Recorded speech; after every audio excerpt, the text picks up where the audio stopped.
Hello everyone, welcome to the channel. This is me Akriti Singh, BSc nursing final year student.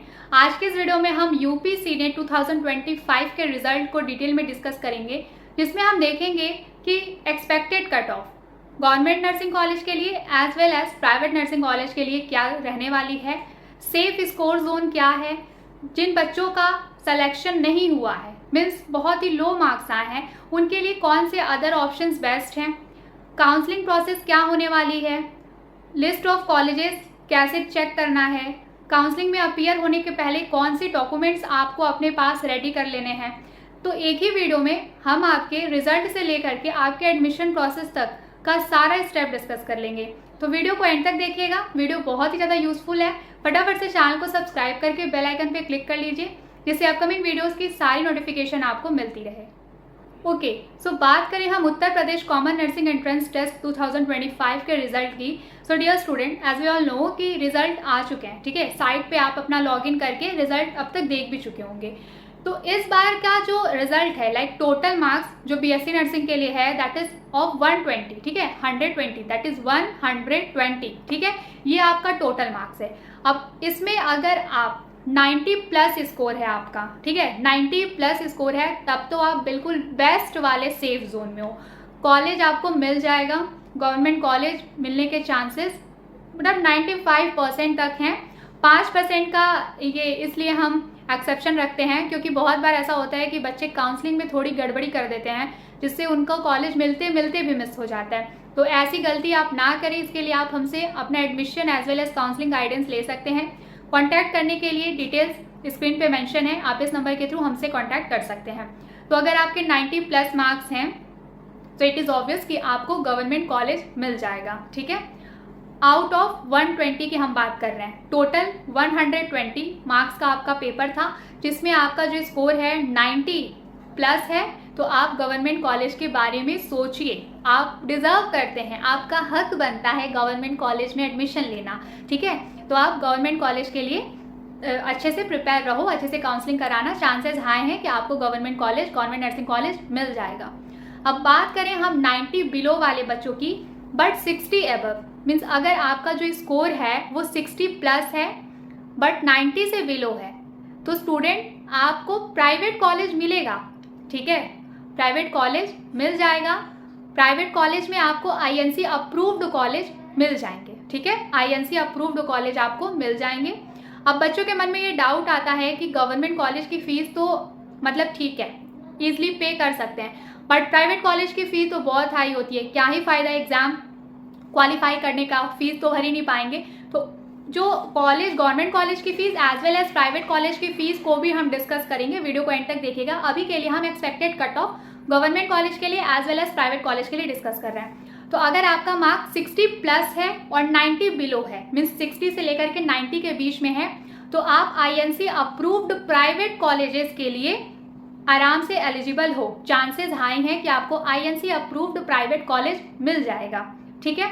अब इसमें भी आप अगर 70 से 90 के बीच में हो तो अच्छे ग्रेड का, टॉप ग्रेड का, गुड इंफ्रास्ट्रक्चर वाला प्राइवेट कॉलेज आपको मिलेगा। बट अगर आपका शायद 70 के बिलो मार्क्स है तो थोड़ा इंफ्रास्ट्रक्चर का इशू आ सकता है, थोड़ा आउटर पे कॉलेज मिल सकता है, बट कॉलेज आपको भी मिल जाएगा।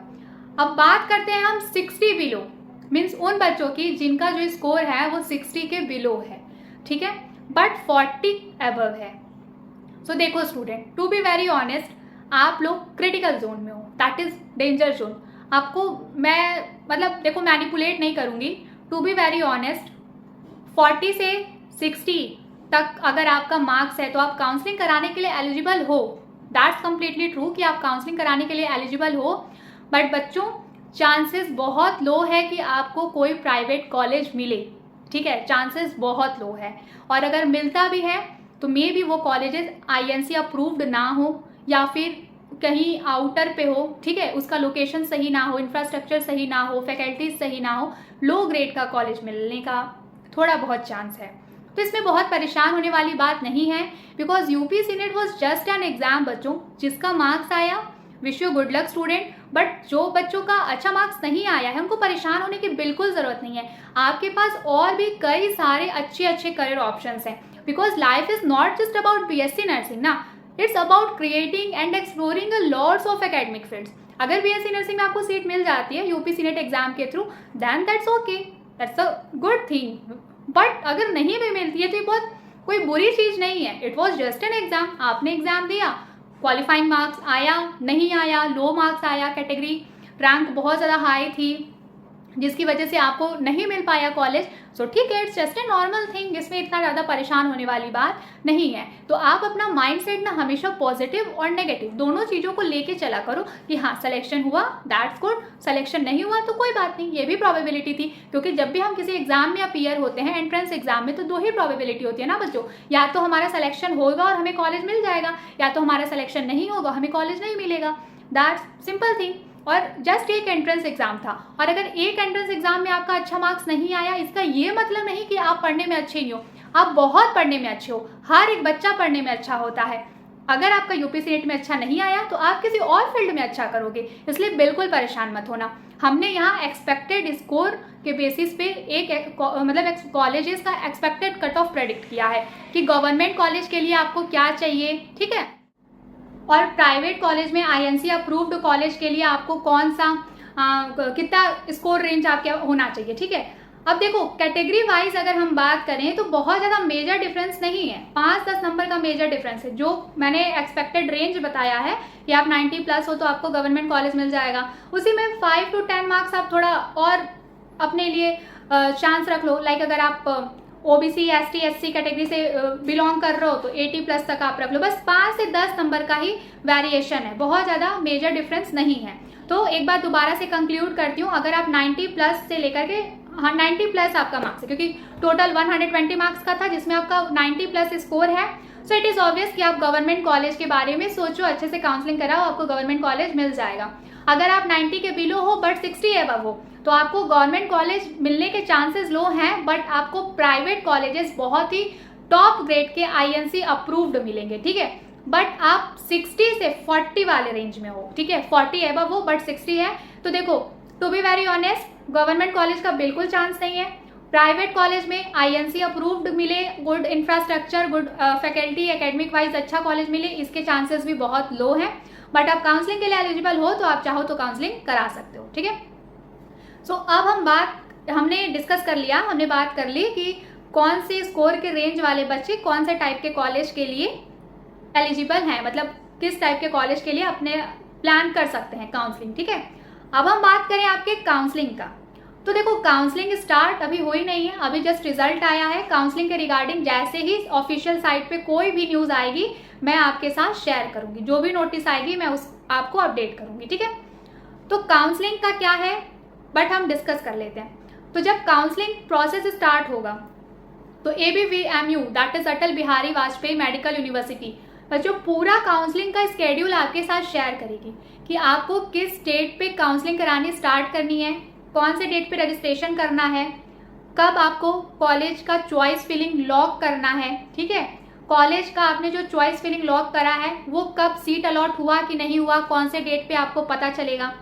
फिर उसके बाद आपको अपना डॉक्यूमेंट कब वेरीफाई कराना है, कब फीस सबमिट करनी है, फिर कब कॉलेज में विजिट करके अपना एडमिशन प्रोसेस कंप्लीट करना है। ये सारा स्केड्यूल आपको साइट पे आपके लिए नोटिस डिक्लेयर करी जाएगी, ठीक है। तो जैसे ही ये सारी नोटिस आएगी हम आपको ज़रूर बताएंगे। तो काउंसलिंग का क्या प्रोसेस होता है मैं आपको एक बार बता देती हूँ शॉर्ट में। तो काउंसलिंग का ये प्रोसेस होता है कि जब काउंसलिंग का पोर्टल ओपन होगा तो आपको अपना रजिस्ट्रेशन करना होता है। रजिस्ट्रेशन में आपको अपनी सारी डिटेल्स एंटर करनी होती है, अपना स्कोर, अपना रैंक, ठीक है, सब कुछ। उसके बाद आप चॉइस फिलिंग का ऑप्शन आएगा, आपके स्कोर के अकॉर्डिंग आपके पास नंबर ऑफ कॉलेजेस का चॉइस आएगा, ठीक है। उसमें से आप अपने अकॉर्डिंग कॉलेज चूज करोगे और उसको लॉक कर लोगे। वो चॉइस फिलिंग लॉकिंग सिस्टम होता है, वो लॉक कर दोगे, ठीक है। 2 से 3 दिन का टाइम मिलता है, आप अगर खुद से लॉक करते हो तो दैट्स ओके, अदरवाइज वो ऑटोमेटिकली लॉक हो जाता है।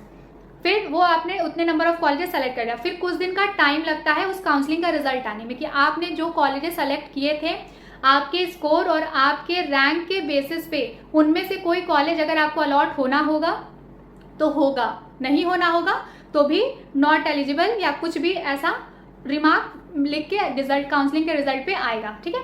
तो अगर मान लो अलॉट हो गया कॉलेज, फर्स्ट राउंड में ही आपको कॉलेज अलॉट हो गया, फिर आपका प्रोसेस आगे का होगा जिसमें आपका फीस सबमिशन होगा, ठीक है, डॉक्यूमेंट वेरीफाई करना होगा, आपको कॉलेज में विजिट करके अपना पूरा एडमिशन प्रोसेस कंप्लीट करना होगा। तो इस तरीके से आपका काउंसलिंग से लेकर एडमिशन तक का प्रोसेस कंप्लीट होगा। बट व्हाट अबाउट दो स्टूडेंट जिन्होंने काउंसलिंग में अपीयर किया, ठीक है, जो काउंसलिंग में अपीयर हुए बट फर्स्ट राउंड में उनको कॉलेज नहीं मिला। तो बच्चों वो पूरा जो स्केड्यूल आएगा काउंसलिंग का ना, उसमें first round, second round, third round, mop up round, सारी डिटेल्स रहेंगी। आपको अगर फर्स्ट राउंड में नहीं मिलता है कॉलेज तो आप क्या करोगे, फर्स्ट राउंड जैसे ही फिनिश होगा, सेकंड राउंड की काउंसलिंग जब स्टार्ट होगी तब आप सेकंड राउंड में अपना रजिस्ट्रेशन करोगे, अपनी सारी डिटेल एंटर करोगे, फिर सेकंड राउंड में अलॉट होना होगा। इन केस सेकंड राउंड में भी अलॉट नहीं होता है तो थर्ड राउंड में, अगर थर्ड राउंड तक भी नहीं होता है, सीट वैकेंट हो जाती है, तो मॉपअप राउंड चलता है, आप लास्ट तक ट्राई कर सकते हो। तो जब काउंसलिंग स्टार्ट होगा तो आप हमसे अपनी काउंसलिंग गाइडेंस के लिए कांटेक्ट कर सकते हैं, जिसमें हम आपका काउंसलिंग रजिस्ट्रेशन से लेकर के आपके कॉलेज एडमिशन तक आपको पूरी डेडिकेशन के साथ हम आपको गाइड करेंगे। कॉन्टैक्ट डिटेल्स स्क्रीन पे मेंशन है, आप उसके थ्रू हमसे कॉन्टैक्ट कर सकते हो, ठीक है। तो अब काउंसलिंग की प्रोसेस डिस्कस करने के बाद इट्स टाइम टू डिस्कस कि काउंसलिंग में अपीयर होने के पहले आपके पास कौन कौन से लिस्ट ऑफ डॉक्यूमेंट्स रेडी होने चाहिए, क्योंकि सडनली जब काउंसलिंग की डेट आ जाएगी तब हम थोड़ी डॉक्यूमेंट्स के लिए इधर उधर भागेंगे। इसलिए बेटर है कि हमारा रिजल्ट आ गया, ठीक है, हमें स्कोर पता चल गया, हमारी रैंक पता चल गई। अब हम जैसे अगर आप ये वीडियो देखे हो तो आपको अंदाजा लग गया होगा कि आप जिस भी स्कोर रेंज में हो, आप किस टाइप के कॉलेजेस आपको मिलने के चांसेस हैं, ठीक है, किस टाइप के कॉलेजेस के लिए आप बिल्कुल एलिजिबल हो। तो उस अकॉर्डिंग आप अपना डॉक्यूमेंट सारा रेडी रखो, ताकि जैसे ही काउंसलिंग स्टार्ट हो आप तुरंत काउंसलिंग में अपीयर हो जाओ, जिससे आपका जो भी थोड़े बहुत सिली मिस्टेक होने के चांसेस होते हैं वो बिल्कुल निल हो जाए, रिड्यूस हो जाए, ठीक है। क्योंकि अपने को सिली मिस्टेक्स के चक्कर में नहीं पड़ना है, अपने को रजिस्ट्रेशन कराना है और सीट चाहिए भैया, है ना। हमने इतनी मेहनत करी है, एग्जाम दिया है, एग्जाम क्रैक किया है हमने, मतलब आप बच्चों ने, तो यू डिजर्व कि आपको सीट मिले, ठीक है। तो हम अब बात करते हैं डॉक्यूमेंट्स की। तो देखो डॉक्यूमेंट्स जो बेसिक और मेन डॉक्यूमेंट्स होते हैं आपका वो है 10th 12th की मार्कशीट, ठीक है, पासिंग सर्टिफिकेट, 10th 12th की मार्कशीट बच्चों, पासिंग सर्टिफिकेट, इतना तो आप सबको क्लियर होगा। अब एक चीज ध्यान से सुन लो, क्लास 11th की मार्कशीट, उसका जो भी सर्टिफिकेट होता है उसको कोई कहीं पे भी कंसीडर नहीं करता है, बट आई सजेस्ट यू कि आप 10th 11th 12th तीनों क्लास की मार्कशीट अपनी प्रिपेयर रखो, ठीक है। अगर आपने इधर उधर कहीं रखा है कि चलो 11th का कौन ही पूछता है, तो उसको आराम से निकाल लो और एक डॉक्यूमेंट फाइल अभी से रेडी कर लो।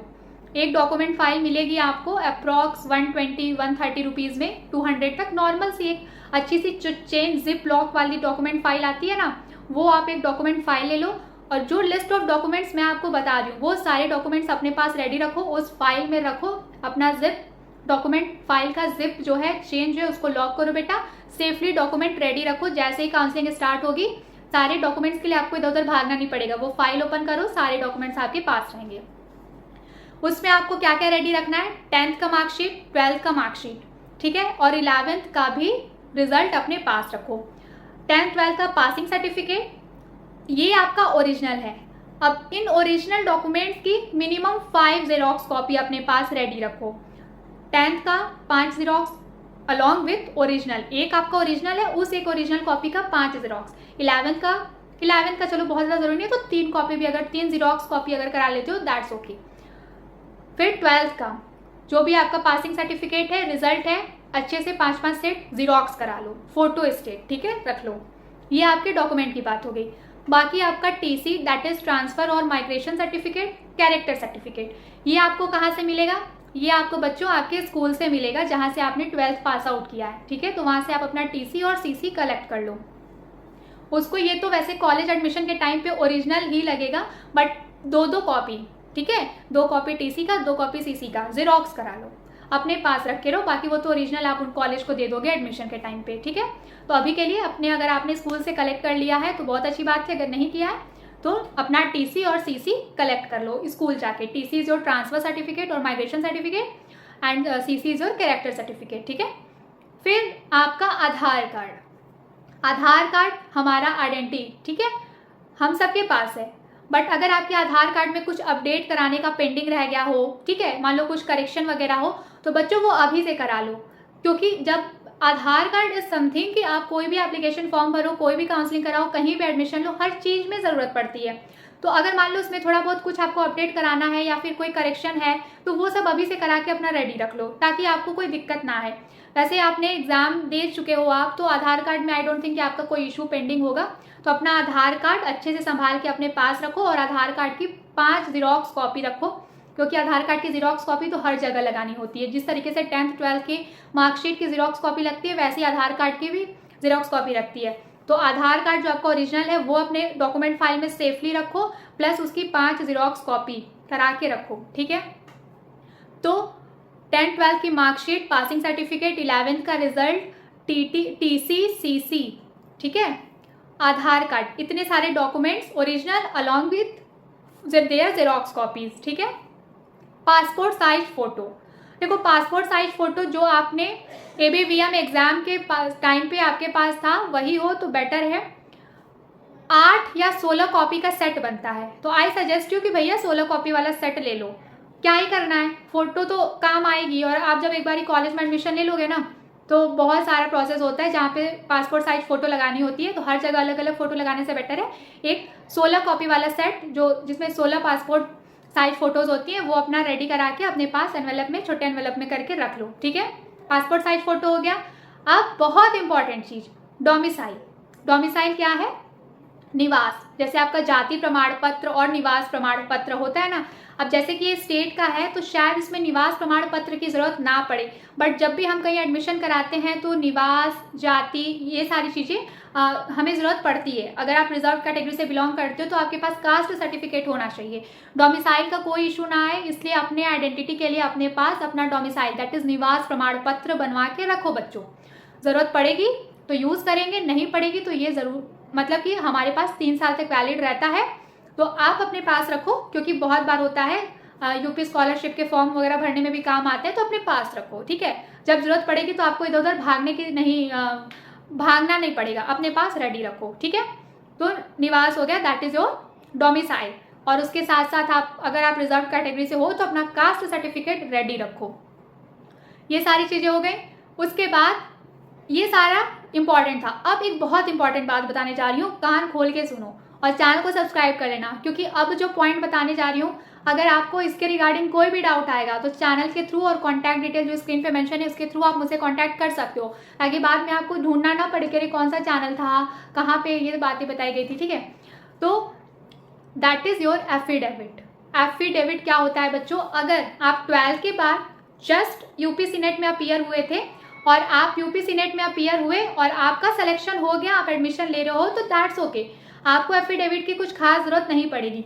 लेकिन आपने 12th 2 साल या 3 साल या 1 साल पहले अपीयर हुए थे, ठीक है, आपने 12th पास करने के बाद थोड़ा गैप लिया है, फिर आप अगर यूपी सीनेट एग्जाम में अपीयर हुए हो तो आप अपने लिए एफिडेविट, जो कि आपका जो तहसील होता है, कचहरी होती है, वहाँ से आपको वकील बना के दे देंगे स्टैंप लगा के, जिसपे आप अपना पूरा रीज़न स्पेसिफाई किए रहोगे कि आपने 12th एग्ज़ाम इस ईयर में पास किया था, उसके बाद आप सरकारी एग्ज़ाम के प्रिपरेशन के लिए रुक गए थे, आपने एडमिशन नहीं लिया था। इस तरीके का एक स्टेटमेंट बेटा रेडी करना होता है ₹1 के स्टैम्प पेपर पे, और उस पर आपके तहसील से, कचहरी से स्टैंप लग जाता है। तो ये क्लियर हो जाते हैं कि ये जो स्टूडेंट है ये वैलिड स्टूडेंट है, इसके रिगार्डिंग कोई भी पुलिस कंप्लेंट वगैरह नहीं है, कोई नेगेटिव फीडबैक नहीं है।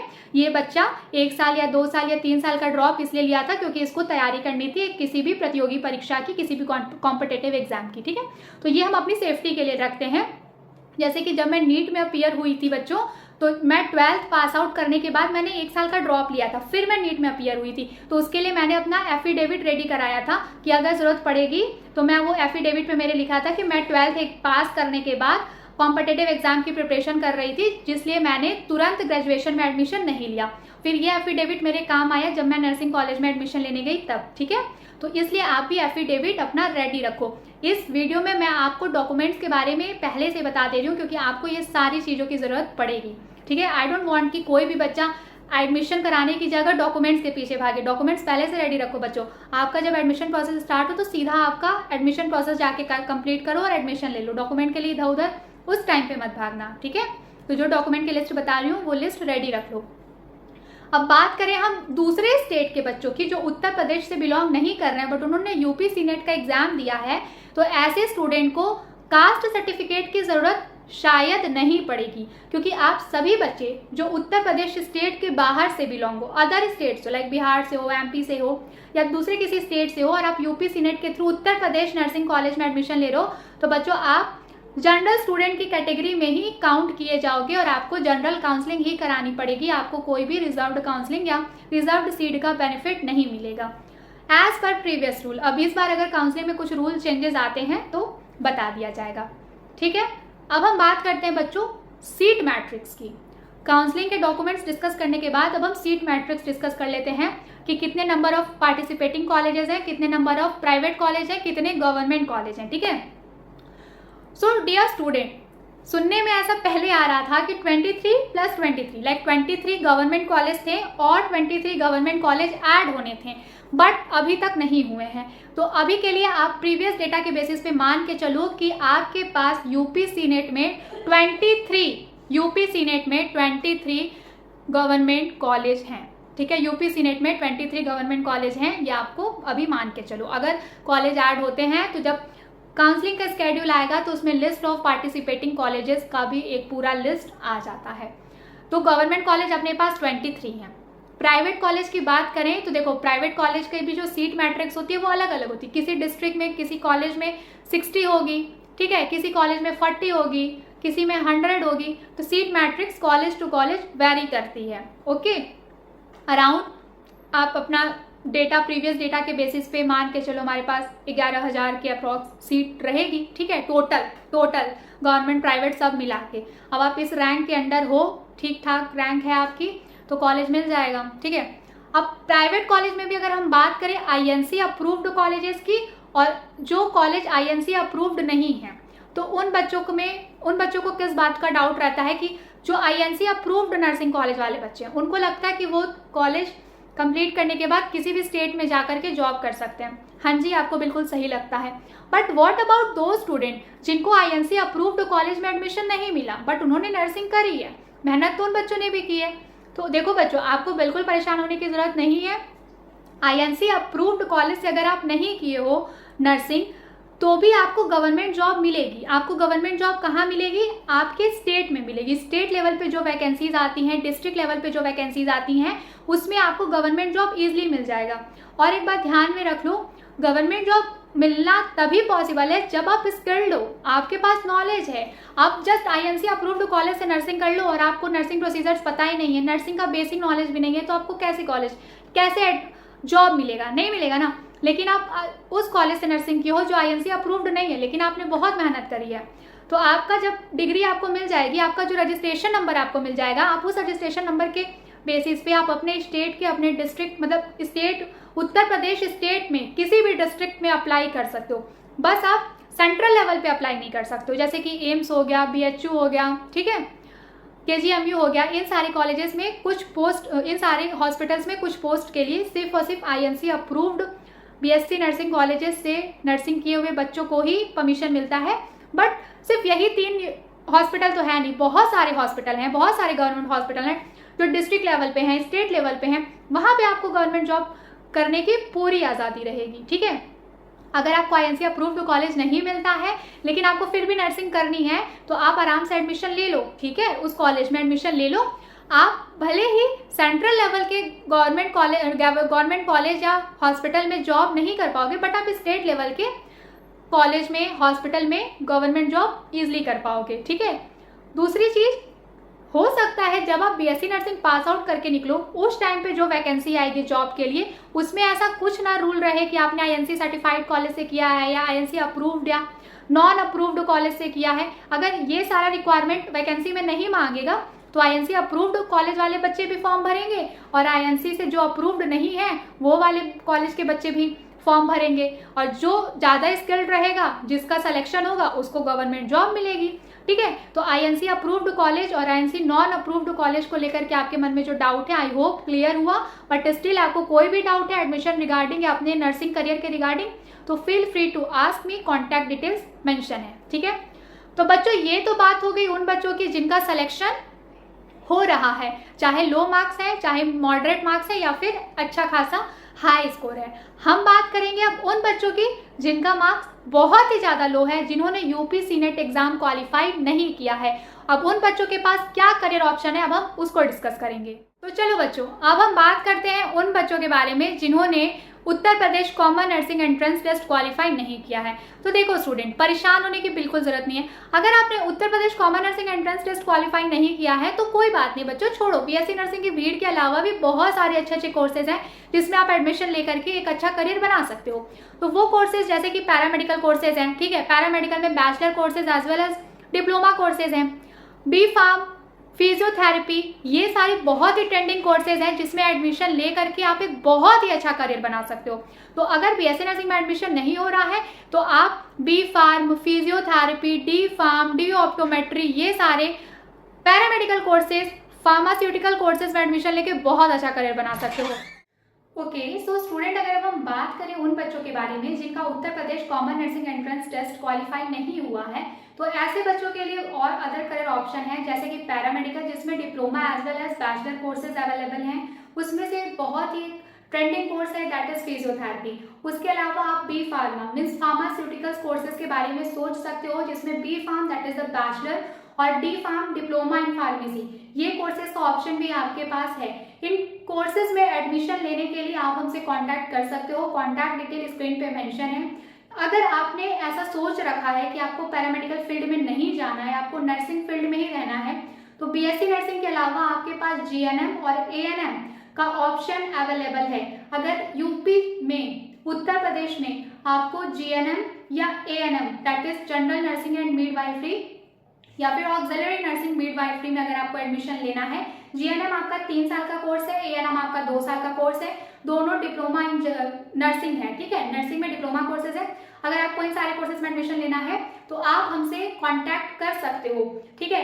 यूपी जीएनएम के एप्लीकेशन फॉर्म के रिगार्डिंग में ऑलरेडी अपडेट डाल चुकी थी, बट उसका फॉर्म का जो एप्लीकेशन फॉर्म का डेट है वो एक्सटेंड हुआ है। अब इसके एप्लीकेशन फॉर्म की जो लास्ट डेट है दैट इज 29 मई, तो आपके पास अभी भी एक दिन का समय है। जीएनएम, यूपी जीएनएम का एप्लीकेशन फॉर्म फिल कर दो, उसके बाद आप मेरे से कांटेक्ट करो, फिर हम देखेंगे कि आपके स्कोर, आपके रैंक के बेसिस पे आपको कौन सा best GNM college Uttar Pradesh में मिल सकता है। उसके अलावा एएनएम 2 साल का डिप्लोमा कोर्सेज होता है नर्सिंग का बच्चों, इसमें डायरेक्ट एडमिशन, बहुत सारे कॉलेजेस में इसमें डायरेक्ट एडमिशन होता है। तो डायरेक्ट एडमिशन कौन से कॉलेज में होगा उसके लिए आप हमसे कांटेक्ट कर सकते हो, हम आपको पूरी डिटेल प्रोवाइड करेंगे, ठीक है। तो इसके अलावा जो एक बहुत ही बच्चों के मन में कंफ्यूजन रहता है that is the fees structure. तो देखो, गवर्नमेंट कॉलेजेस की जो फीस है वो तो बच्चों ऑब्वियस ही बात है, आपके पूरे 4 साल का 2 लाख तक, 2.5 लाख तक कंप्लीट हो जाएगा। बीएससी नर्सिंग अगर आप करते हो या कोई भी ग्रेजुएशन मेडिकल में या फिर डिप्लोमा कोर्सेज करते हो तो आपको 2 लाख 2.5 लाख तक कवर हो जाएगा। आप प्राइवेट कॉलेज लेते हो, ठीक है, तो प्राइवेट कॉलेज में आपकी जो फीस होती है वो हाई होती है, नो डाउट आपकी फी हाई होती है। पर ईयर आपकी फीस 1 लाख 1.5 लाख इस तरीके से होती है। लेकिन उत्तर प्रदेश में स्कॉलरशिप आ जाता है। अगर आप अनरिजर्व या रिजर्व कैटेगरी से हो तो दोनों बच्चों को स्कॉलरशिप मिल जाती है, जिसमें से कि अनरिजर्व स्टूडेंट को स्कॉलरशिप मिलने के चांसेस थोड़ा लो होते हैं, लेकिन रिजर्व कैटेगरी वाले बच्चों को स्कॉलरशिप मिल जाती है। तो आप प्राइवेट कॉलेज में भी एडमिशन ले सकते हो क्योंकि स्कॉलरशिप मिलने के चांसेस होते हैं। हाँ, पूरी फी वापस आ जाए स्कॉलरशिप में ये फिक्स नहीं है, लेकिन मान लो आपने 80,000 या 1.5 लाख का फी पे किया है तो अराउंड आपको 70,000, 80,000, किसी बच्चों को 40,000 तक की स्कॉलरशिप मिल जाती है। तो इस तरीके से आप अपना जो कॉलेज, प्राइवेट कॉलेज की फीस है वो मैनेज कर सकते हो। So this is all about today's video. I hope Uttar Pradesh common nursing entrance test के रिगार्डिंग मैंने जो बातें आपसे डिस्कस करी है, काउंसलिंग प्रोसेस को लेकर के, डॉक्यूमेंट को लेकर के, एक्सपेक्टेड कॉलेज की कट ऑफ को लेकर के, वो सारी बातें आपको समझ में आई होगी। बट स्टिल आपको कोई भी डाउट है या फिर आप एडमिशन और काउंसलिंग प्रोसेस में किसी भी तरीके की गाइडेंस चाहते हैं तो हम यहाँ अवेलेबल है।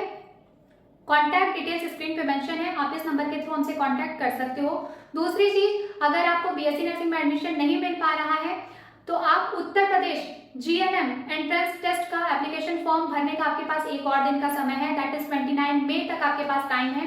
आप उस फॉर्म को फिल कर दो, ठीक है। पैरामेडिकल कोर्सेज यूपी सीपेट का भी जो एप्लीकेशन फॉर्म का डेट था वो एक्सटेंड हो चुका है, 6 जून तक है। आप वो फॉर्म भी फिल कर सकते हो।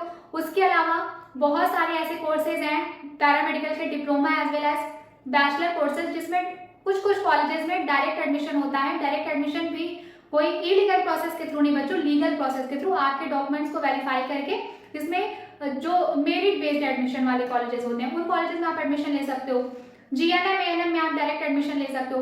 तो इन सारी डिटेल्स के लिए आप हमसे कांटेक्ट कर सकते हो। हम आपको बताएंगे कि आपके इंटरेस्ट के अकॉर्डिंग आपका जो भी सिनेरियो है, आपका जो भी एकेडमिक सिनेरियो है, उसके अकॉर्डिंग आपके लिए कौन सा कोर्स बेस्ट रहेगा। So this is all about today's video. Thank you so much for watching this video.